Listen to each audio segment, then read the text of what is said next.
friends, welcome to your Astrological Forecast tarot reading and yoga class for the week of May 27th to June 2nd. My name is Natasha, also known as Nourish Natasha. If you're new here, welcome. If you're old here, welcome back. I do this every week as much as I can. You might have noticed if you have been here for a while, for the past 2 weeks, I have not been around. I've had a lot of things happen. Well, honestly, just one really big major thing happened in my life. My dog passed away, so that's why I haven't been here, and I really appreciate you guys understanding that I had to take a little bit of a break. It's still pretty hard. I'm honestly having a hard time right now just even filming this because usually my dog Fozzie, who passed, would be underneath my desk here with me. You never were able to see him in my videos, but he was always there. I have my dog Jack. He's actually behind me right now. He's my younger dog. He's still here, but you know, it's hard to not have Fozzie here. Fozzie was my soul dog, and he passed away suddenly and not entirely unexpectedly because he was very old and, you know, kind of just, you know, getting older, and it's a long story. I'm not gonna bring down the mood too much here, but I just wanted to let you guys know that's why I haven't been here. And yeah, you know, I still would like to take some time off, but I just felt like I needed to come back and kind of just get back into things. And I think that's honestly a big message that's been coming through very recently for myself, and I think for the collective, is coming back to life and reality in this physical, tangible world that we live in. You know, we're going to talk about the astrology for this week, and you know, there's no major big transits happening this week. There's no major lunations. You know, there's not a new moon, there's not a full moon, there's no major planets like shifting this week. But since I haven't been here, a lot of things have shifted, and you know, we have this huge Taurus Gemini stellium in the sky happening right now, so that, you know, a lot of planets are in Taurus and Gemini, and we're going to talk about what this means and kind of what's been going on. But it's, at least for me, this is how it's been showing up, is this vibe of like, I know it sounds weird, but it's like coming out of the land of the dead and back into the land of the living. Like, at least for me personally, I've been, you know, kind of in this grief phase for the past 2 weeks, and you know, because of my dog. And then I'm filming this on Memorial Day. Memorial Day weekend is also very rough for me because that is the weekend that my dad passed away 7 years ago on May 26th. So you know, I've been very much lingering in that kind of not really participating in life or being like out in this world. I've been kind of inside my grief, and so I think that's kind of like the message that has been coming through, at least for me, and maybe with you also. But again, I'm trying not to bring the mood down. I just wanted to explain why I have been gone. And yeah, we're going to talk about the astrology, we're going to do a little tarot reading, and then we're going to do a yoga class at the end of this as well. I am an accessible trauma-informed yoga teacher. I put out classes that are kind of based in astrology and witchcraft and accessibility, and classes that I specialize in plus-size yoga as a plus-size person. So if you're interested in witchcraft and wellness and everything in between, I do that here on my channel every week, you know, barring major life emergencies. But I put out classes for free here every week, and also for every new moon and full moon I put out free yoga classes and tarot readings. So I do all that here on my channel, and I just also wanted to say hi to all the new subscribers and new followers. And again, this kind of theme of duality that is, you know, we just moved into Gemini season, so one of the biggest transits that we probably had is the sun moved from Taurus to Gemini.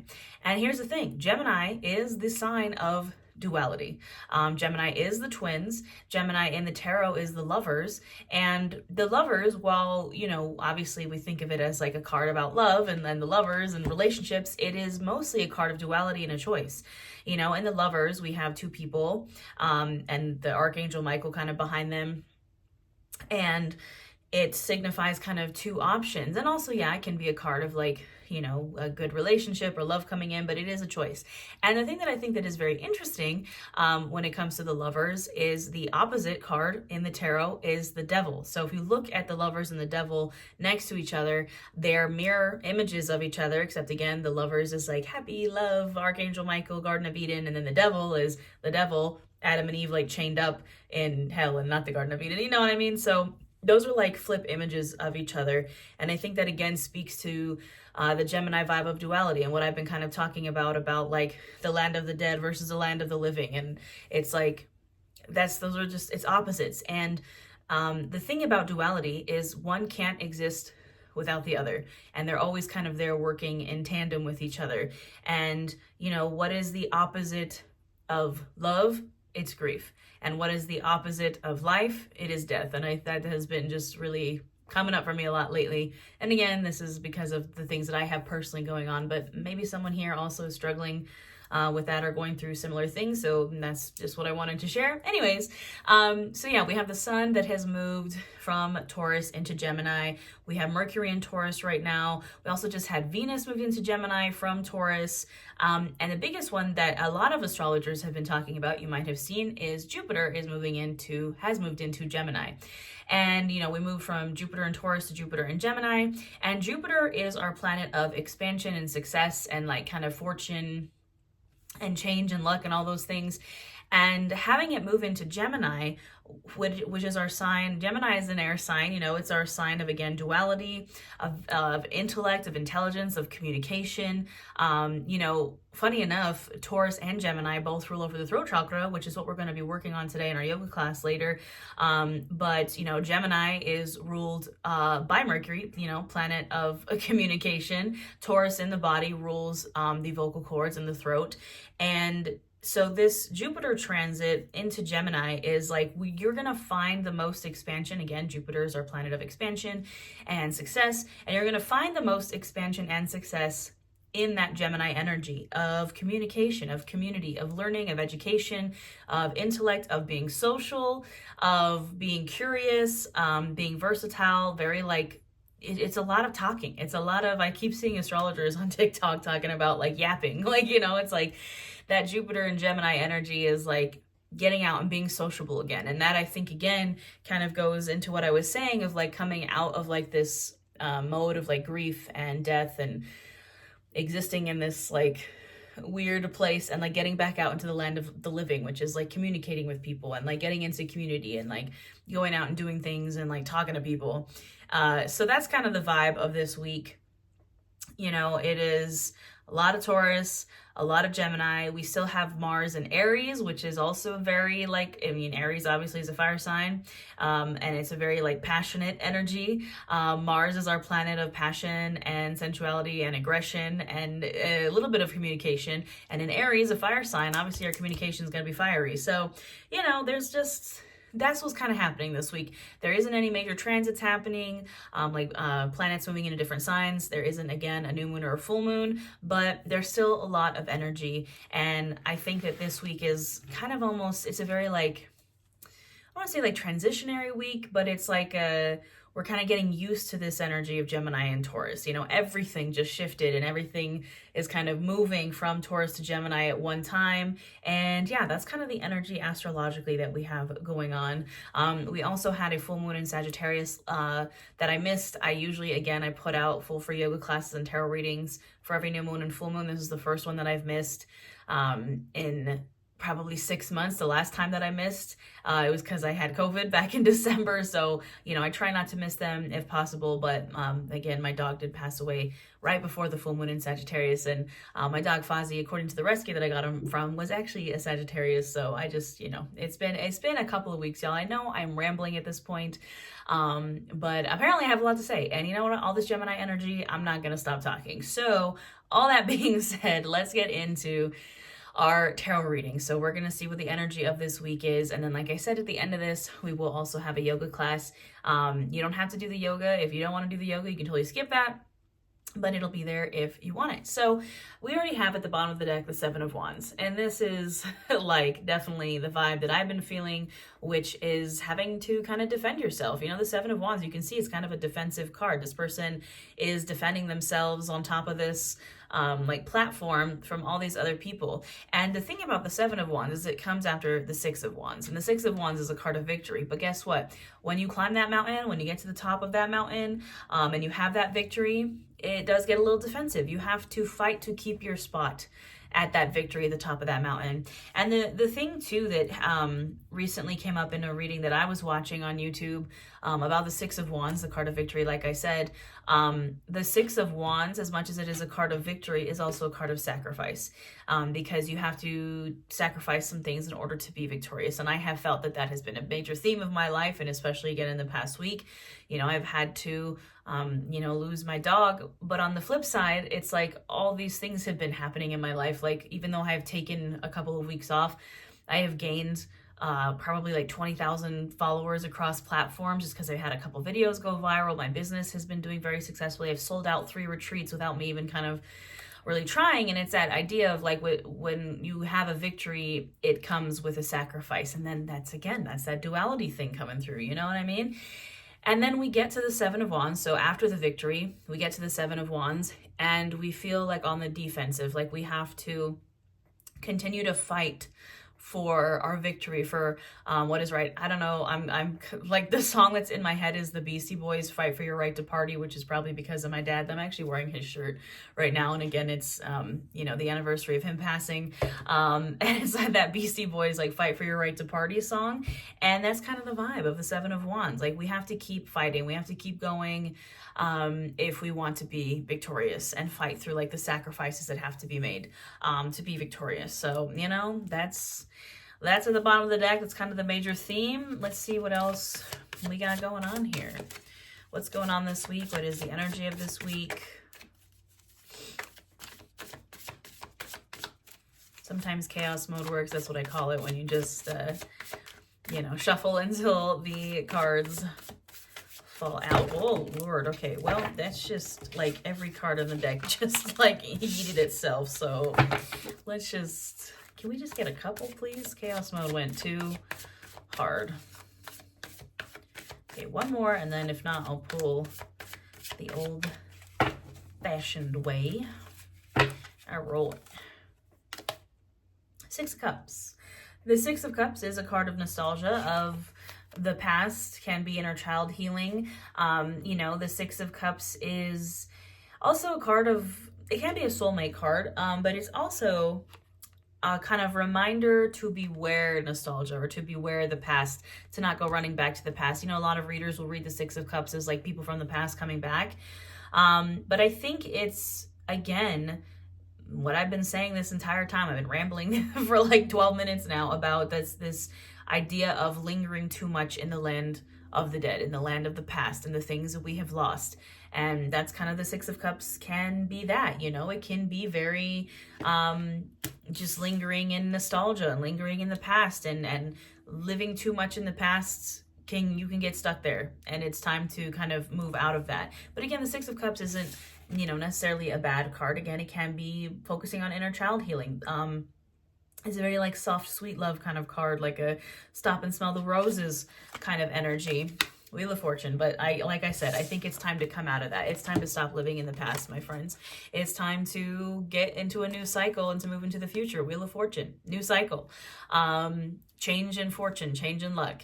And it's also, the Wheel of Fortune is a reminder of the cycles that we have in life. As much as the Wheel of Fortune again gets read as like a change in a new cycle, a change in fortune sort of card, it is also a reminder of the wheel that we are all on, that like we think about what has cycles in life, literally everything. Life and death cycle, we've already talked about that. The cycle of like plants, the cycle of like our digestion, the cycle of the seasons, the cycle of the moon, like everything has cycles. And it's kind of a reminder that things are always going to change, and we're always on that cycle of life that just keeps rotating, kind of whether we like it or not. And we're going to have to go through those cycles in life, The Queen of Wands, and all we can do is show up passionately for what we're passionate about. The Queen of Wands is the Queen of Fire, Aries, Leo, Sagittarius, and she is holding in her hand a sunflower. You can't kind of really tell in this deck, but she's holding a sunflower in her hand, and sunflowers in the tarot represent, moving towards your sun. Like, what sunflowers like face towards the sun. That's why they're called sunflowers. And the sun in the tarot is joy, happiness, abundance, warmth, you know, and the Queen of Wands moves towards that. She's the Queen of Fire, and she's not afraid to go after it boldly, passionately. You know, she just does it. She just goes and does it. And she moves towards her joy. And I think that's what we're kind of being told to do here, is like, if we find ourselves stuck on that wheel, that cycle that we're like, I'm on this ride of life in this universe for whatever reason. What can you do? You can go follow the things that you're passionate about. Absolutely. Take that leap. The Fool, card 0 in the tarot. The first card of all the tarot. The entire tarot is the Fool's journey. You know, the major arcana is the major events in the Fool's journey, and the minor arcana is the minor events in the Fool's journey. Think of it kind of like the hero's journey. The Fool is us, and you know, guess what? He's taking that leap. He's walking right off that cliff. And the Fool can kind of be, yes, a card of, I just realized the Fool in this deck is also carrying the same flower as the Queen of Wands. So another sunflower showing up here. It's usually a white rose on the Fool.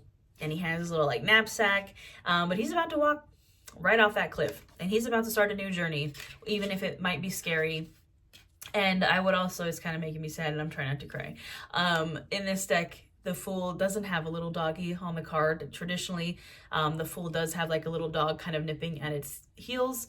And that's not in this deck, which is kind of making me sad, but I'm going to try my best not to cry. Anyways, you know, it's like taking, and I just noticed it's right under the 6 of Cups, and it's like taking this leap of faith, going on this new journey, while embodying the 6 of Cups energy of like remembering the past, remembering the things from your childhood that may have, you know, brought you joy, or the nostalgic things, right? Keeping those with us, but not letting it get us stuck in the past.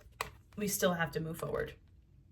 You still have to take that leap, even though it is hard and it is scary. The Hierophant, the card of Taurus.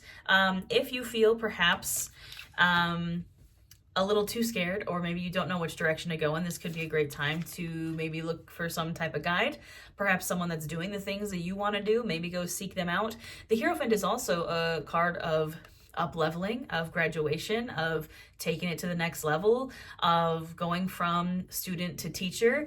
If you're not necessarily seeking out a teacher, it's maybe you that's graduating to being the teacher, to being the guide. The Hierophant is also, you know, he's considered the Pope with the tarot deck. Can be a card of marriage, and also institutions and governments and things like that. But I think here it's like either a graduation of yourself, up-leveling, or you maybe in order to up-level need to go seek out some help, a teacher, a guide. Or the Hierophant is also our link between the heavens and the earth, right?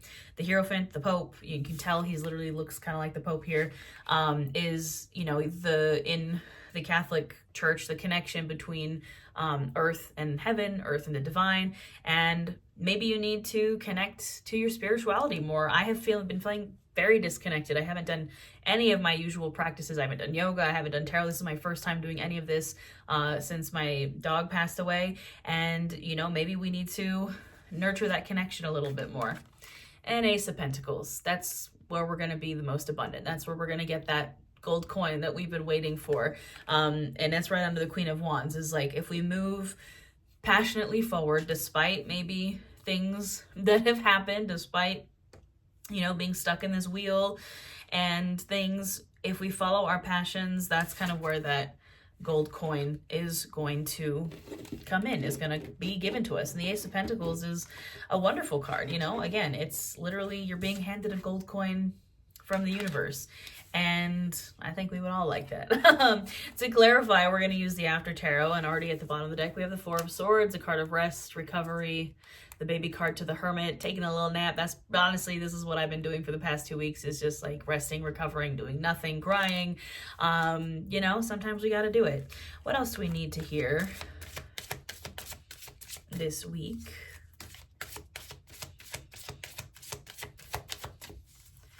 Ooh, who did I just drop? That's the Seven of Pentacles right there. I'm going to try not to disturb Jack, because now he has moved to sit underneath my desk, which is also making me sad, because that's where Fozzie used to sit, and now Jack is there, which is equally sad and happy. But Seven of Pentacles. And this is the after tarot. So the after tarot is 1 second after the traditional tarot. And you can see here, he is actually kind of moving on from like his harvest, and he has a coin in his hand. And it's kind of like, in this deck, it's almost like, you know, usually the Seven of Pentacles is like planting the seeds, you know, deciding on which seeds to plant kind of in the physical tangible world.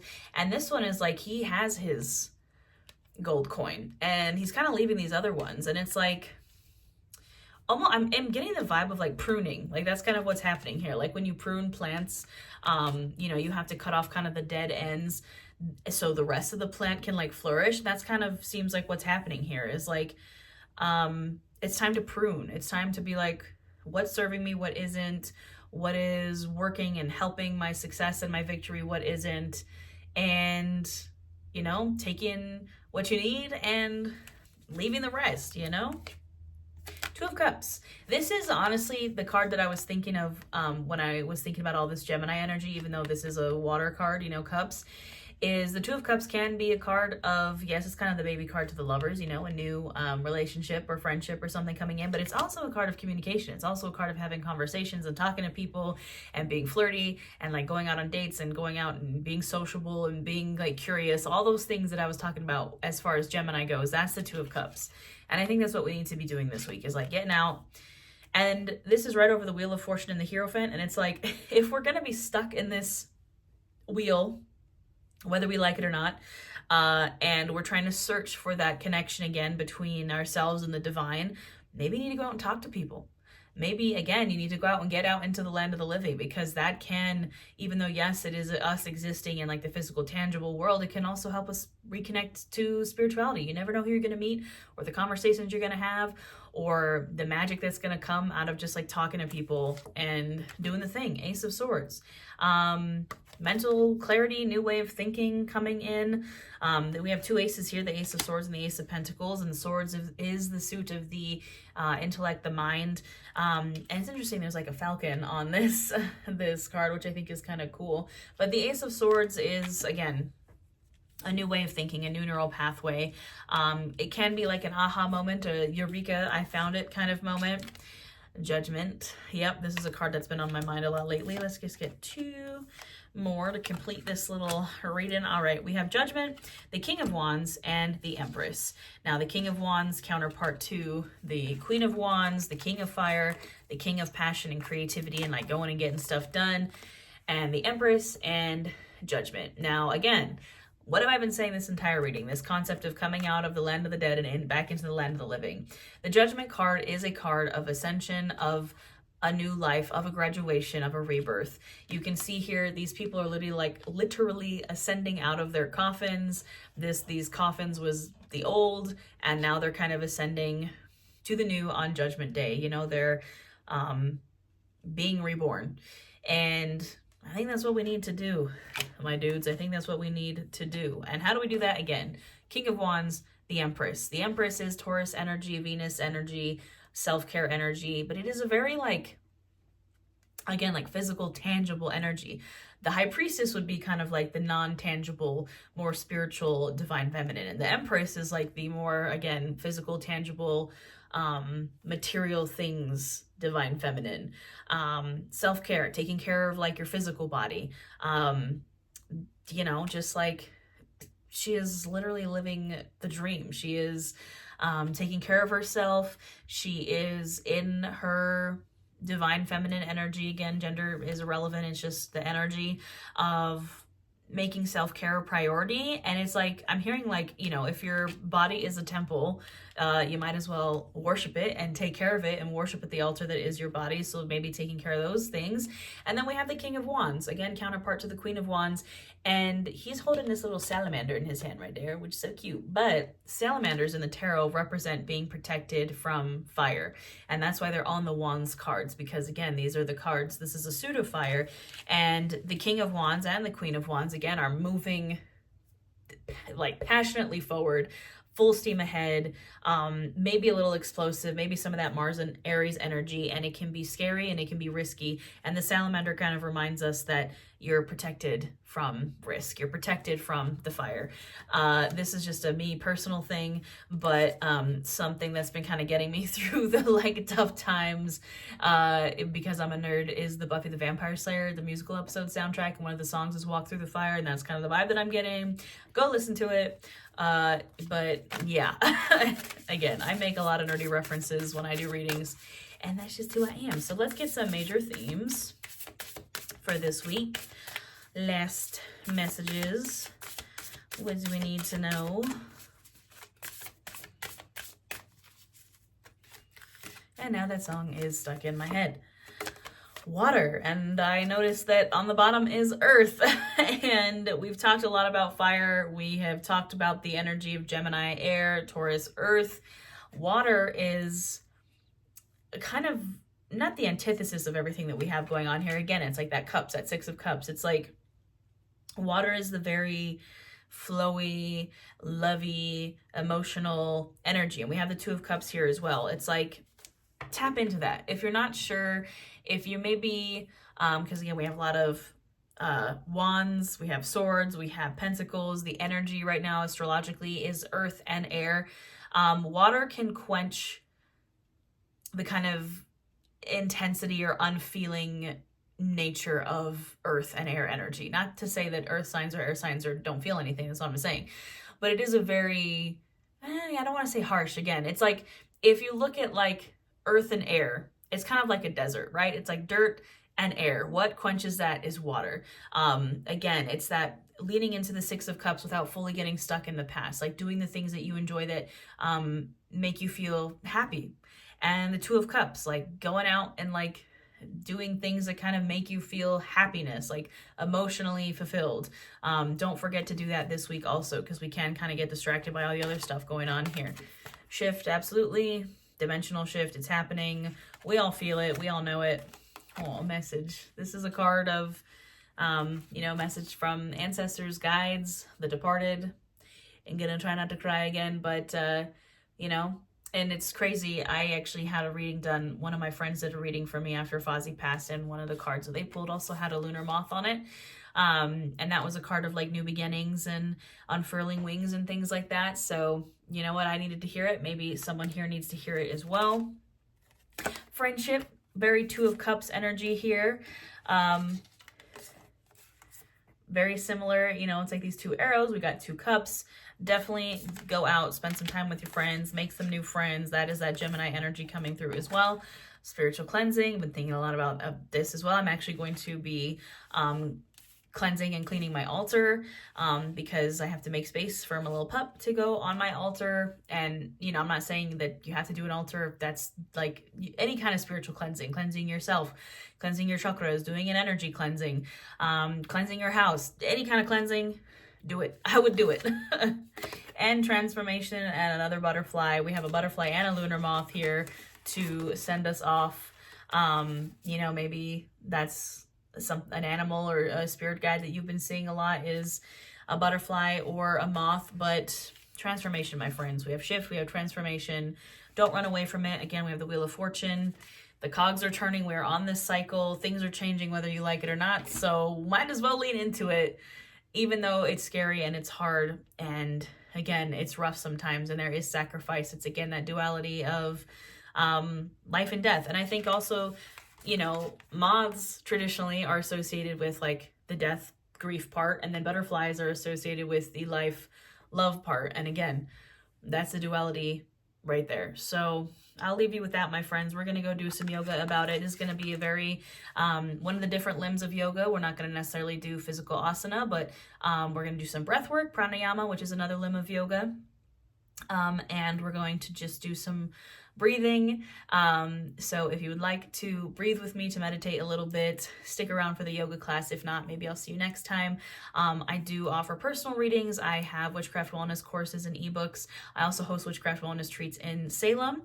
The links for all those things will be in the description box below. I also have a membership here on YouTube, which I will be coming back to this week, as I have again taken the past couple weeks off because I've been dealing with the passing of my dog. But just hit the join button. We do live yoga, live tarot, live new moon and full moon workshops.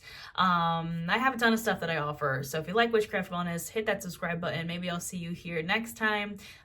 Thank you again for bearing with me while I've been going through what I've been going through. I appreciate you more than you know. I hope you have a wonderful week, and I'm gonna go see you back on my mat for some breath work. Hello, my friends. We are going to do some breath work today. I have my wonderful assistant Jack here.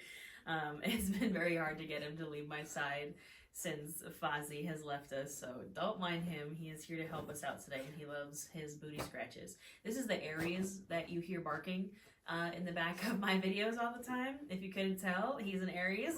Come on, Jack. Can we relax? Okay, thank you. But we are going to just do some pranayama or some breath work today. You know, there are 8 limbs of yoga. Yoga is not just physical asana, and I think this breath work really speaks to the duality of that kind of Gemini energy. It is also very throat chakra oriented, and that's both Gemini and Taurus energy. And it's just, you know, a breath work technique that really helps me get through tough times. It's something that kind of gets your brain to think about something else, and also just not really think about anything, because you're very focused on the breath work. It is a kind of complicated breath work. It's called Nadi Shodhana breath, alternate nostril breathing, and it is a little complicated. You know, you kind of have to really focus on your breath so you can kind of not focus on other things. So I think it is a very powerful breathwork technique or pranayama for anxiety, and just a kind of healthy coping mechanism, little tool that you can kind of have in your back pocket. So again, we're not going to do physical asana today. If you would like to do a physical asana yoga class, I have a ton of free classes here on my channel. But for this class, you can find an easy seated position on your mat. You can be seated in your chair, in your bed, wherever you feel comfortable. You could even do this standing if you like. Maybe not laying down. I wouldn't really recommend laying down, but you find a position that feels comfortable for you. I'm taking my easy seated pose. Remember, easy seated pose means something different for everybody. I like to sit with my legs crossed. You can sit on a pillow, bolster, blanket, block, anything that makes you feel comfortable. Remember that everything I say is an option, not an order. I want you to listen to your body, and I want you to feel good. So we're going to come to an easy seated position, and we're going to do this breath work. Now, for this breath work, I'm going to kind of talk us through it, and then we're going to do probably like 10 rounds. It's kind of hard to count. I know he just wants belly rubbies. It's kind of hard to count while you're doing the breath, because you're so focused on, like, you know, breath in one nostril, out the other. So I apologize if I lose count. We're going to do around 10 to 15 rounds of this after I explain kind of what we're doing. So alternate nostril breath. You can get your belly rubbies for the Jack. Alternate nostril breathing. You're going to take your thumb, and you can either use your middle finger or your ring finger. I usually use my middle finger. It's kind of hard when you got long nails like this, but your thumb and your middle finger or your ring finger, and you can use either hand. I'm going to be cueing this with my right hand, because that's the hand that I use. So either hand works. And what we're doing is we're bringing our thumb to one nostril, and if you have glasses too, they might kind of get in the way. And then either your ring or your middle finger to your other nostril. So you can plug up, and you know, you're going to sound very nasally.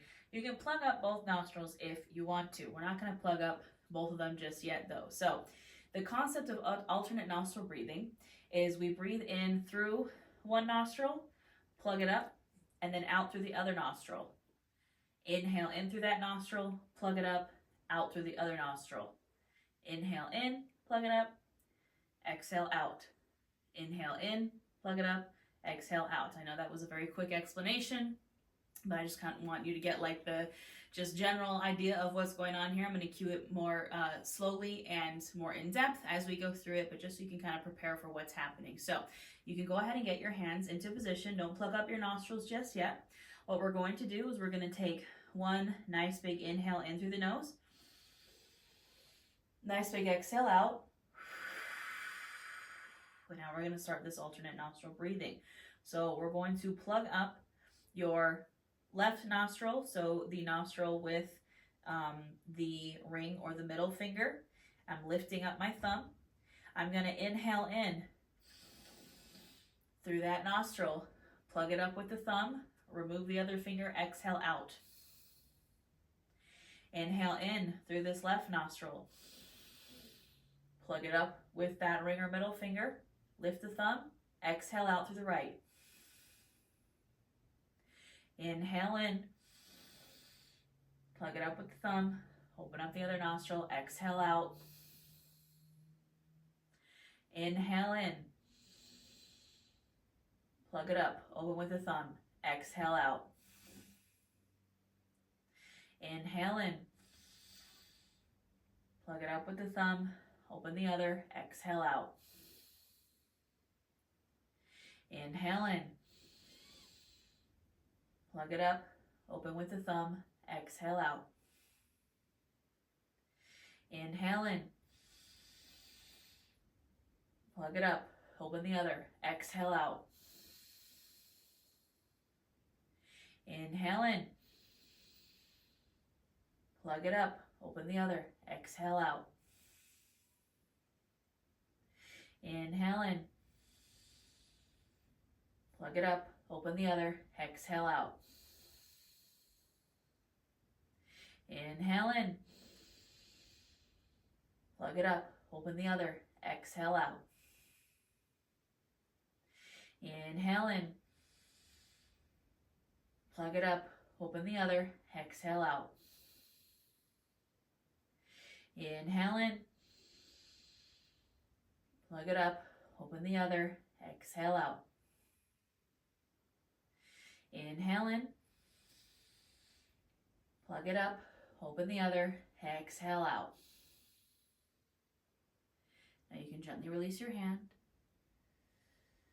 and let your breath return to normal. You can bring your hands to your knees or to your thighs, palms facing down to ground, palms facing up to receive. Your eyes can be opened or closed. And you can just take a few breaths here, not changing anything about them, just allowing your breath pattern, your pranayama to return to normal.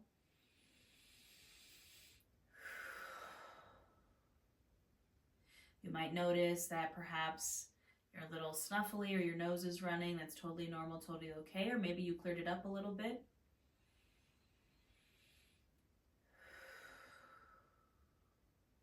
I hope that this breath work maybe helped clear your mind a little bit, maybe help you feel more balanced. Again, you can continue to breathe here for as long as you would like. You can continue to play around for that Nadi Shodhana alternate nostril breathing. Again, if you'd like to do a physical asana, I have those classes here on my channel. Thank you for being here with me. Again, I apologize for not being on my A game and for being gone for a little bit. I'm just still getting back into the swing of things. Thank you for being here. Thank you for always supporting me. And I just appreciate every single one of you. I hope you guys have a wonderful week. And I'll see you next time. Magic. Hey,